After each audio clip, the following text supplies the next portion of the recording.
वो एक बेहतरीन सोच ही होती है जिससे एक उम्दा समाज और साफ़ सुथरे मुआशरे की तामीर होती है। सड़ी हुई सोच और गली हुई रिवायतें एक बेहतर समाज को कैसे गढ़ सकती हैं, ख़ास तौर से तब जब उनको दिखावे के मजहब और शरीयत की चाशनी में लपेटा गया हो। समाज की तरक्की मतलब उसके लोगों की तरक्की, यानी मुल्क की तरक्की। अच्छी सोच, सही गलत में फ़र्क करने की तमीज़ होना, ये सब तभी मुमकिन है जब तालीम हो। तालीम का रास्ता और उसका हक हर शख्स के लिए है, हर मजहब में है। आज जबकि हर इंसान तालीम की रोशनी में खुद की तकदीर की मरम्मत करने में लगा हुआ है, वहीं अभी भी कुछ ऐसी सड़ी गली सोच और खोखली रिवायतें जड़ किए हुए हैं जिससे तरक्की तो दूर की बात है, खुद का वजूद ही खतरे के हाशिए पे और मुस्तकबिल अंधेरे में नज़र आने लगता है। ख़ास तौर पे उन बच्चियों का जो अभी ज़िंदगी के सही मायने ही नहीं जानती और घर की जिम्मेदारियां और परिवार की इज्जत का बोझ अपने नन्हे कंधों पर कच्ची उम्र में ही लिए हुए हैं। जैसे मजहब की सारी शर्तें इन्हीं के लिए हैं और सारे सामाजिक दायरे इन्हीं को कैद करने के लिए बने हुए हों। यह इस बात से बेखबर हैं कि इसके आगे भी ज़िंदगी है जो बेहद खूबसूरत है, लेकिन उसका रास्ता तालीम से होकर गुजरता है। वो इस रास्ते पे अगर चलना भी चाहें तो जिम्मेदारियों और बंदिशों का टोकरा इतना भारी होता है कि आगे का रास्ता ही नज़र आना बंद हो जाता है। समाज में कुछ कुरीतियाँ अभी भी मजहब की आड़ में धड़ल्ले से चलाई जा रही हैं और खामियाजा कई बार लड़कियों को ही भुगतना पड़ता है। अभी जल्दी ही एक वाक़या मेरे नज़दीक गुजरा। अपने ही समाज की एक बहुत भद्दी सी तस्वीर सामने आ गई और खुद के अंदर एक कुड़न सी महसूस होने लगी। लेकिन नईमा मैम ने उस तस्वीर के भद्देपन को खूब तरीके से साफ़ किया। एक रोज़ हुआ यूँ कि नईमा मैम बहुत उदास सी स्टाफ रूम में बैठी थी कि तभी लीना मैम और शगुफ्ता मैम दाखिल हुई और उन्हें यूँ बैठा देख पूछ पड़ी, क्या हुआ मैम, आज कुछ बुझी बुझी सी लग रही हैं, क्या बात है? इस पर नईमा ने अफसोस जताते हुए कहा, क्या बताऊं मैम, मुझे कुछ समझ नहीं आ रहा है इस मामले को कैसे हल करना चाहिए। और यह सिर्फ ऐसा एक मामला नहीं है बल्कि ऐसा हर घर में है जो समाज के लिए नासूर है, ख़ास तौर से हमारे घरों में पल बढ़ रही जवान नस्लों के लिए। कुछ बताएंगी कि सिर्फ पहेलियाँ बुझाएंगी? शगुफ्ता मैम ने पूछा। शगुफ्ता, तुम तो जानती ही हो ये जो घरों में ख़ास तौर से हमारे समाज में आपस में रिश्ते जोड़ने वाली रस्में और रिवायतें चली आ रही हैं, मैं उसी से परेशान हूँ। अब देखो ना, वो जो क्लास 9वीं की बच्ची है जीनत, उसका रिश्ता पक्का होने वाला है और मालूम है किससे? उसके ही रिश्ते में उससे 20 साल बड़े चचा से। वो मुझे ऐसे पता चला कि उसकी एक रिश्तेदार मेरे घर आई थी, वो ही बता गई और कहने लगी कि महीने भर बाद उसकी शादी हो ही जाएगी, इसलिए वो अब स्कूल नहीं जाएगी। इस पर शगुफ्ता मैम ने कहा, यहीं तो सारा खेल ख़राब होता है। इन मजहब के ठेकेदारों का ही सब किया धरा है और कहते हैं हमारे लोगों को तरक्की नहीं मिलती, इसलिए हम लोगों की कौम पिछड़ी है। कहीं ना कहीं इसके हम भी जिम्मेदार हैं। अरे कम से कम उसकी शादी लायक उम्र तो हो जाने देते, कुछ पढ़ लिख जाने देते। खबीस कहीं के, ना खुद पढ़ेंगे ना पढ़ने देंगे। उम्र का फ़ासला तो मैम आजकल बहुत मायने नहीं रखता, लेकिन इतना फ़ासला क्यों? क्या लड़की में कोई ऐब है या लड़के में, या दोनों को ही आगे कोई रिश्ता नहीं मिलता? लीना मैम ने पूछा। और वो लड़का और जीनत, क्या दोनों मान गए या ज़बरदस्ती हो गया रिश्ता? स्टाफ रूम में के किनारे बैठी संगीता मैम, जो अब तक सब खामोशी से सुन रही थी, पूछ बैठी, अरे मैम, ये आजकल के बच्चे भी बहुत एडवांस हैं, और क्यों ना हो, कुछ तो सोशल मीडिया अपना काम कर देता है और बहुत कुछ घर वाले करते रहते हैं। इनके मुजरिम मैं घर वालों को ही मानती हूँ, जो बच्चों से बचपन से रिश्तों की तमीज़ कराना भूल जाते हैं, तालीम की तरफ तवज्जो होने ही नहीं देते, और ऐसे माहौल में जवान होते बच्चों की सोच भी वैसी ही हो जाती है। गुस्से में भरी आवाज़ से शगुफ्ता मैम ने बात का जवाब दिया। और एक बात बताऊं मैम, इसी तरह के माहौल में पल बढ़ रहे बच्चे जब उम्र के उस पड़ाव पर पहुंचते हैं तब अपने घर को और रिश्तों को ही गंदा कर देते हैं, क्योंकि रिश्तों के मायने कुछ नहीं हैं। इनके सामने सबको उसी एक नज़र से देखने लगते हैं। वजह है कि कल जो जिस बहन के साथ खेले उसे आज बीवी बनते देखते हैं, जिसे कल अपना कज़िन ब्रदर कह के मिलवाती थी आज वो मौसा या जीजा बन गया। उदाहरण कई सारे हैं। नईमा मैम ने शगुफ्ता मैम की बात को सपोर्ट करते हुए कहा। इसकी एक बड़ी वजह और भी है, वो ये है कि लड़की वाले ये मान के चलते हैं कि लड़की का मुस्तकबिल शादी है, क्योंकि वो अपने पैरों पे नहीं खड़ी हो सकती, इसलिए किसी भी रिश्तेदार के पल्ले कर दो किसी भी उम्र में। और पैरों पे क्यों नहीं खड़ी हो सकती? क्योंकि उसको लिखाने पढ़ाने की सहालियत इनमें नहीं होती। अगर किस्मत से शक्ल सूरत की अच्छी हुई तो पैसे वाले रिश्तेदार ऐसे ही रिश्ता लगा लेंगे, फिर तो लॉटरी लग गई समझिए। और अगर शक्ल अकल की कम हुई लेकिन पैसे वालों के घर की है तब भी कोई परेशानी नहीं, पैसों के जोर पे रिश्ते तय हो जाते हैं, नाम दे दिया जाता है मजहब का। कहते हुए शगुफ्ता मैम अपनी क्लास लेने चली गई। लीना मैम, संगीता मैम और नईमा मैम स्टाफ रूम में बैठी कॉपी चेक कर रही थी कि तभी रश्मि ने अंदर दाखिल होने की इजाज़त मांगी। इजाज़त मिलते ही वो डरी सहमी सी नईमा मैम के पास आ खड़ी हुई और कहने लगी, मैम आपसे अकेले में कुछ बात करनी है, बहुत ज़रूरी है। हाँ बेटा बोलो, क्या बात है? कहते हुए नईमा मैम रश्मि को किनारे ले गई। मैम, जीनत की अम्मी आपसे मिलना चाहती है, लेकिन अपने घर पे नहीं, आपके घर पे या आप जहाँ कहें वहाँ। अच्छा तो कल उन्हें यहीं स्कूल में ले आओ, लेकिन 2 बजे के बाद। स्कूल की छुट्टी भी हो जाएगी और मैं फ्री भी रहूँगी। ठीक है? ठीक है मैम, मैं उन्हें बता दूँगी। कहते हुए रश्मि चली गई। जीनत बहुत ज़हीन बच्ची है, अगर उसे मौका मिला तो बहुत आगे जाएगी। पता नहीं क्या माजरा है, कैसे मान गई। सोचते हुए नईमा मैम अपनी क्लास की तरफ बढ़ गई। अगले दिन तकरीबन 2 बजे रश्मि ने नईमा मैम के पास आके उन्हें जीनत की अम्मी के आने की इत्तला दी। नईमा मैम ने रश्मि से उन्हें स्टाफ रूम में लाने को कहा। थोड़ी ही देर में एक लंबी सी काया काले नकाब में स्टाफ रूम में दाखिल हुई। नईमा मैम को सलाम करती हुई उसने नकाब का मकना उठाया और मैम के कहने पे कुर्सी पे बैठ गई। बहुत खूबसूरत सी बड़ी आंखों वाली ऊंचे कदगाठी की औरत थी, पढ़ी लिखी मालूम होती थी। नईमा मैम ने बात को शुरू करते हुए पूछा, बताइए आप मुझसे क्यों मिलना चाहती थी, वो भी इस तरह? मैम अब आप ही कुछ रास्ता बताइए। जीनत का रिश्ता उसके अब्बू और फूफी ने मिलकर तय कर दिया है, लेकिन मैं और मेरी बच्ची इससे राज़ी नहीं हैं। जीनत की अभी उम्र ही क्या है, इस साल 15 की पूरी हुई है, 16वां लगा है। कहकर उनकी आंखें भर आई। तो क्या आपने अपने शोहर से यह सब नहीं कहा? नईमा ने पूछा।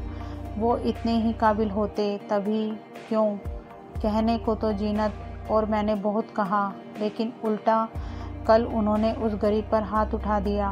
मैम आपके बारे में हमने बहुत सुना है, आपने इस सोच से कैसे लड़ाई लड़ी और आज आप अपने दम पे खड़ी हैं। कैसे किया आपने? आपके घर वालों और शोहर ने भी तो बहुत बेड़ियां डालनी चाहिए आप पे, लेकिन आज आपने अपना एक अलग मुकाम बना लिया है। सारे शहर में लोग आपको कितनी इज्जत देते हैं, आपका एहतराम करते हैं, इसलिए आपसे मिलना चाहती थी, क्योंकि कितनी ही बच्चियों के लिए आप एक मिसाल हैं। जीनत आपसे मिलना चाहती थी, लेकिन उसको घर से बाहर जाने की इजाज़त नहीं थी, सो मैं चली आई आपसे मिलने। खुदारा कोई हिकमत लगाइए। सबसे पहले तो बता दूं कि सबको अपनी लड़ाई खुद लड़नी पड़ती है, और वो भी तभी मुमकिन है जब आपके अंदर हिम्मत हो और सही गलत में फ़र्क करने का सलीका हो, और यह सब तालीम से ही मुमकिन है। अब आप बताइए ये क्यों हो रहा है? नईमा ने पूछा। जीनत की बुआ ये रिश्ता ले आई थी। उसका शोहर कोई काम नहीं करता।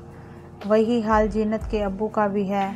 किसी दुकान पे कपड़े पैक करने का डिब्बा बनाते हैं। दोनों निकम्मे हैं मैम। मैं यहाँ की नहीं हूँ, लेकिन जब से शादी हुई है यही देखती आ रही हूँ कि घर की औरतें काम करती हैं और मर्द चाय पान की दुकान पर दिन भर बैठे वक्त जाया करते हैं। शुरू में मैंने बगावत की, लेकिन कोई नतीजा हासिल नहीं हुआ। अब मैं हिम्मत हार चुकी हूँ। दरअसल जिस लड़के से शादी हो रही है वो जीनत के अब्बू का करीबी रिश्ते से भाई है। उसका बाप भी कुछ नहीं करता। लड़का खुद भी किसी के यहाँ नौकर है। सीरत का बहुत अच्छा नहीं है, लेकिन उसके बाप ने जीनत की फूफी को अपनी पुश्तैनी जायदाद में से एक कमरा देने का वादा किया और चंद रुपए जीनत के अब्बू को देने के लिए कहा, जिसके बदले मेरी जीनत की कुर्बानी दी जा रही है। बगावत करने पर कहते हैं चल हट, ये हमारे मजहब में है। हम कोई नाजायज़ या ख़राब काम थोड़े ही कर रहे हैं। शादी ही तो करवा रहे हैं। खुश रहेगी और करना ही क्या है। यह कहकर जीनत की अम्मी जारो जार रोने लगी। अच्छा रोइए मत, पहले ये बताइए आपका साथ आपके घर में कौन कौन दे सकता है? नईमा मैम ने पूछा तो उस पर वो बोली, मेरा एक बेटा है शोहेब जो बड़ा है, एक छोटी बेटी है निदा, वो जीनत से साल भर छोटी है लेकिन बहुत जहीन है। इसके अलावा मेरी सास है। अपने बच्चों के अलावा किसी पर भी एतबार नहीं रहा। अब मुझे सास कुछ कहती नहीं, लेकिन कब किस तरफ पलट जाए कोई ठीक नहीं है। आपा पे बहुत भरोसा था, सो वो भी ख़त्म हो गया। जीनत का बर्थ सर्टिफिकेट होगा ना आपके पास? मैम वो सब इन्हीं के पास होगा, देखना पड़ेगा। आप ओरिजिनल अपने घर में देख लीजिए। और हाँ, मंगनी की रस्म किस दिन है वो बताइए। कहते हुए नईमा मैम ने अपना मोबाइल नंबर देते हुए उनसे शाम में बात करने के लिए कहा। जीनत की अम्मी खुदा हाफिज़ करके रुखसती लेके चली गई। नईमा मैम स्टाफ रूम से बाहर आकर अपने मोबाइल पर एक नंबर डायल करने लगी। उस तरफ से किसी की भरी आवाज़ आई। नईमा मैम ने उन्हें सारी बातें बता दी।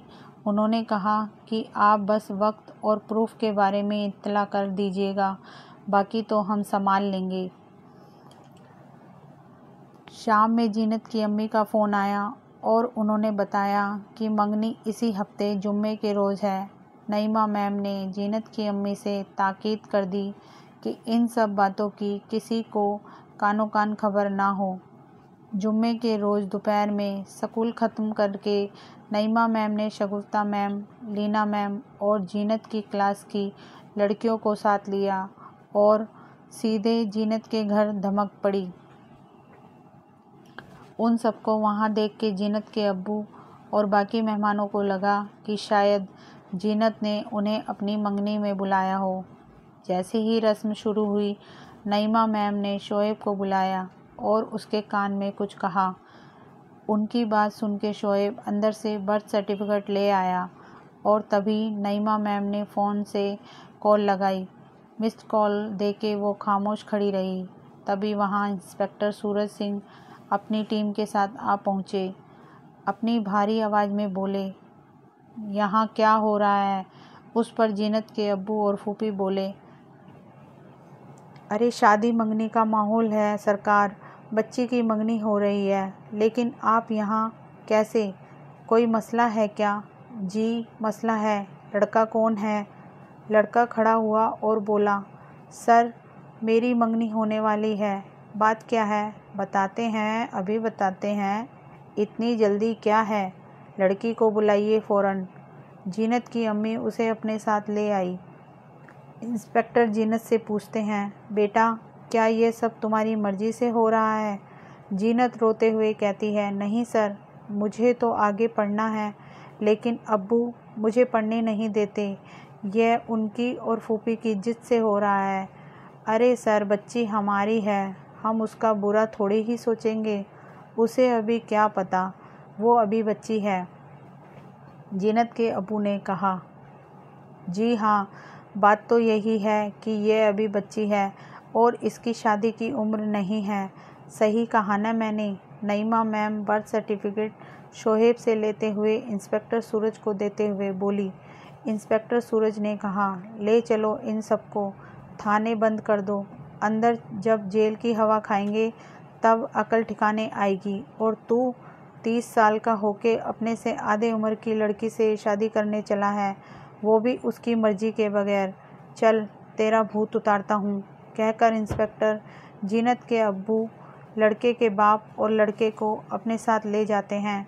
नईमा मैम उन्हें शुक्रिया कहते हुए जीनत की तरफ मुड़ के उसे गले लगा लेती हैं और वहाँ मौजूद सब लड़कियाँ से कहती है, बच्चियों, किसी भी कीमत पर तालीम हासिल करना, सही और सच्चा मजहब पहचानने का रास्ता इल्म से होकर गुजरता है। जानोगी नहीं तो सही गलत का फ़र्क कैसे करोगी? तुम सब में बहुत सारी खूबियाँ हैं, टैलेंट है, पहचानो उसे और आगे बढ़ो। मजहब ने तालीम को ऊंचा मकाम दिया है। यह एक इबादत का रूप है। आगे से कॉपी कलम किताब का हथियार बनाओ, आंसुओं या बेबसी को नहीं। और हाँ, अच्छी खराब नज़रों को पहचानना सीखो। मजहब के नाम पर अपने आप को ठगने मत दो। खुदा ने तुम्हें जीता जागता इंसान पैदा किया है, तुम मुजस्सिमा बनना बंद करो। खुदा ने दिमाग का दर्जा सबसे ऊपर दिया है, उसे इस्तेमाल करो और अपनी अच्छी सोच से मकबूलियत हासिल करो। समाज की तस्वीर बदल डालो, समझे सब? इतना सुन के सारी लड़कियां और वहां मौजूद लोगों ने हिम्मत और हौसला बढ़ गया। जीनत, कल से स्कूल आना है तुम्हें, और हाँ, अपनी अम्मी का शुक्रिया अदा करो। उनके इस कदम ने तुम्हारे मुस्तकबिल का रास्ता साफ कर दिया। फिर जीनत की अम्मी से कहती है, आप भी कभी कुछ बाजी चल दिया कीजिए, वरना कई बार सामने वाला अपने मोहरे मजहब और रिवायतों के नाम से चल देता है और हम रिश्ते निभाने में ही लगे रह जाते हैं। नईमा मैम, लीना मैम और शगुफ्ता मैम बाकी लड़कियों के साथ खुश होते हुए वहाँ से चल देती हैं। इंसान चांद पर पहुँच गया, बाकी सैयारों तक पहुँच बनाए जा रहा है, लेकिन ज़मीन पर इंसान कैसे बन के रहना है यह नहीं जान पाया। शायद इसलिए कभी मजहब का हवाला देता है, कभी रिवायतों का हवाला देता है, कभी खुदा का हवाला देता है, कभी समाज का, ताकि अपनी नाजायज़ चाहतों को जायज़ करार दे सके और कमज़ोर पर लाद सके। आज भी बहुत से रीति रिवाज ऐसे हैं जो सिर्फ बोझ बन चुके हैं, सड़ चुके हैं, लेकिन हम उन्हें लादे फिर रहे हैं। उनकी मजम्मत करना अब ज़रूरी हो गया है। जब इनकी मजम्मत होगी तभी हमारी सोच की मरम्मत होगी और एक खूबसूरत समाज की बुनियाद पुख्ता होगी। दोस्तों, कहानी पसंद आई हो तो इसे लाइक कीजिए और मेरे चैनल को सब्सक्राइब कीजिए। Thank you.